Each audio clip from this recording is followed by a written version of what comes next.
철학이란 언제나 머리카락을 쪼개듯 세세한 문제를 파고들거나 억지로 까다로운 문제를 만들어내는 일만을 의미하지 않는다.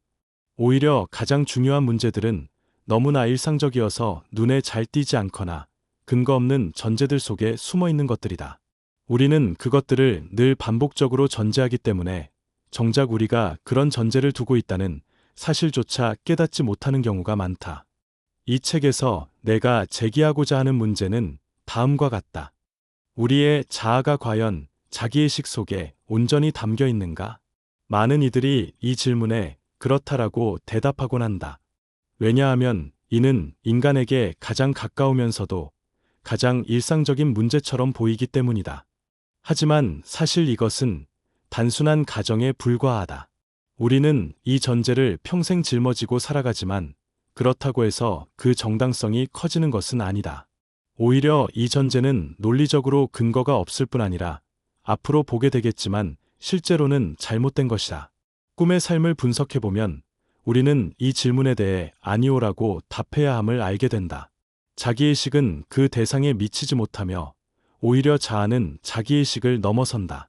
만약 우리가 자기의식이 알려주는 것 이상의 존재라면 그리고 그것이 범신론적 융합으로 흩어지는 것이 아니라 개별적 개성을 그대로 유지한 채 그렇다면 지금까지 제기되어 온 영혼의 문제는 잘못 설정된 것이다. 이 경우 이 세상과 저 세상이 시간적으로 순차적으로 이어지는 것이 아니라 동시에 공존한다고 보아야 한다. 다시 말해 우리라는 주체 안에는 두 인격이 동시에 존재하는 것이다. 우리가 다루는 이 문제는 철학의 전개 속에서 언제나 감춰져 있던 것은 아니다. 이미 인도 철학에서 제기되었고 이어서 플로티노스가 그리고 마지막으로 칸트가 다시금 다루었다. 그러나 이 문제의 중요성과 풍요로움을 긍정적으로 평가할 수 있는지는 우리의 지성적 본질이 인식 가능하다고 보느냐에 달려있다. 만약 그 본질이 실제로 경험에 접근될 수 있다는 것을 증명할 수 있다면 이 문제는 철학적 체계의 중심축으로 인정받아야 할 것이다. 그리고 실제로 그것은 가능하다. 한 생명체가 가질 수 있는 인식과 자기 인식의 범위는 그가 가진 감각기관의 수와 그 감각이 반응할 수 있는 자극의 강도, 다시 말해 그의 심리, 생리적 감각 역치에 의해 결정된다. 생물학적 과정 속에서 이 역치는 끊임없이 변화해왔고 그 결과 생명 형태가 발전해가는 과정에서 감각기관이 분화되었을 뿐 아니라 그 감각을 지닌 존재들의 의식 역시 고양되어 왔다. 그러나 이러한 생물학적 감각 역치의 유동성은 개별적 차원에서도 역시 작용해야 한다. 이것은 우리의 꿈을 분석해보면 증명할 수 있으며 특히 몽유병 상태에서 가장 두드러지게 나타난다. 따라서 감각 역치의 이동은 생물학적 진화 과정과 몽유병 상태에서 공통적으로 발견되는 현상이다. 여기서 중요한 결론이 도출된다. 곧 몽유병 상태에서는 단순히 우리의 지성적 본질의 존재 방식이 암시될 뿐 아니라 미래의 생물학적 발전 단계 또한 예견되는 것이다. 그 미래 단계에서는 우리가 지금은 오직 특수한 상태에서만 그것도 어렴풋이 경험할 수 있는 능력들이 정상적인 인간의 소유가 될 것이다. 따라서 자아가 자기의식 속에 온전히 담겨 있는가라는 질문에 대한 부정적 대답은 그 결과로 생물학적 과정의 방향뿐 아니라 인간의 지성적 본질에도 새로운 빛을 던져준다. 그리고 여기서 신비주의의 영역이 이해 가능하게 열린다. 인간이 일종의 감각 역치로 인해 이중화된 존재라면 신비주의는 가능하다. 더 나아가 그 감각 역치가 유동적이라면 신비주의는 단순히 가능할 뿐 아니라 필연적이 된다.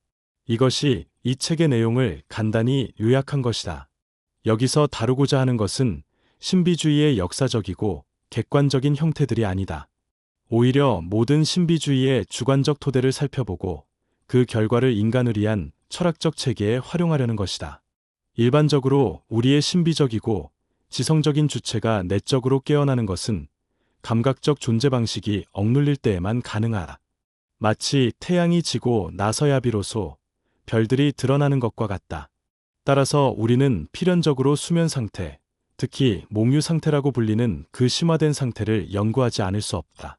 현대 과학이 신비주의를 이해하지 못하게 된 이유는 단 하나, 바로 이 몽유 상태에 대한 연구를 거의 완전히 소홀히 했기 때문이다. 그러나 심리학자와 철학자에게 이만큼 풍성한 탐구의 기회를 제공하는 분야는 없다. 인간과 그가 세계 속에서 차지하는 자리를 둘러싼 수수께끼 속으로 이렇게 깊이 들어가게 해주는 영역은 다른 어디에도 없다. 신비주의는 결코 고립된 현상으로 바라보아서는 안 되며 반드시 세계 전체와의 유기적 연관 속에서 이해되어야 한다. 신비주의가 필수적인 한 요소로 자리하지 않는 철학은 그 원리 자체에서 이미 잘못된 것이다. 반대로 올바른 세계관 속에서 신비주의를 떼어내려는 것은 불가능하다. 그것은 마치 타원의 초점을 억지로 분리해내려는 것과 같다. 신비주의는 자연의 다른 현상들 곁에 그저 병렬적으로 놓여 있는 것이 아니라 오히려 모든 현상들의 최종적 기결을 형성한다.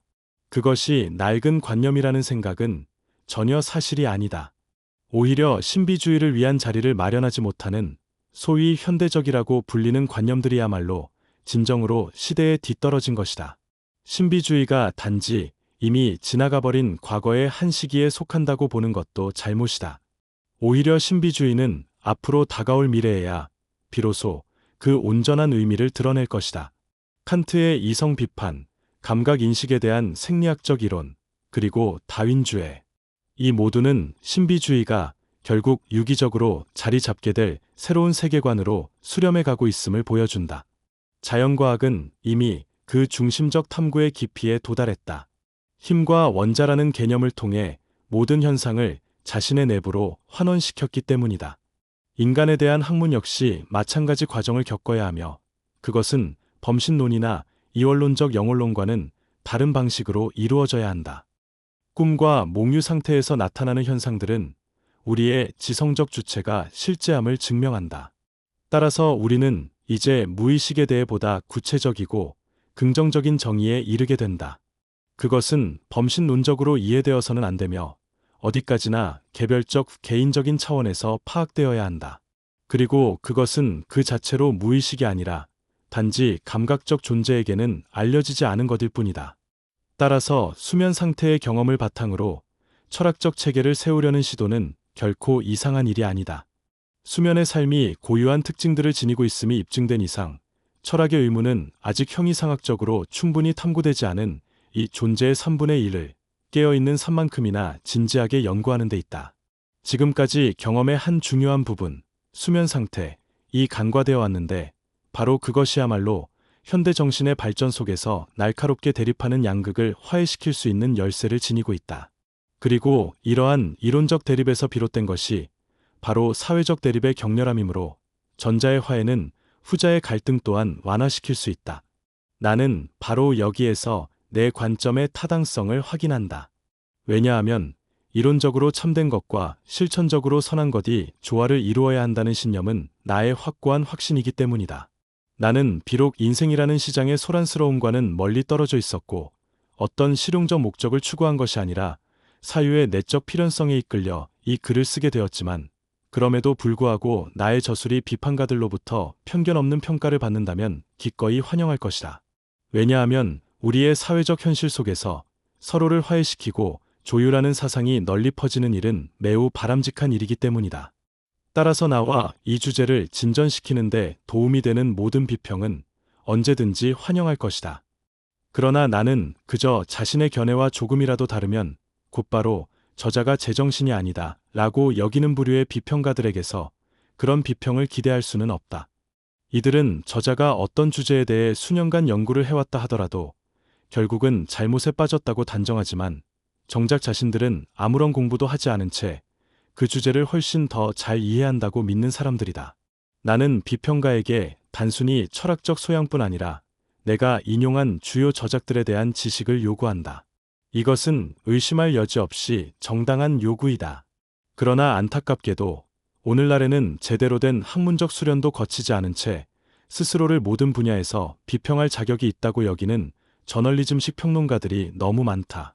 그들은 자기 생각은 없으면서도 다른 이들의 생각을 흠잡고 왜곡하는 데만은 능숙하다.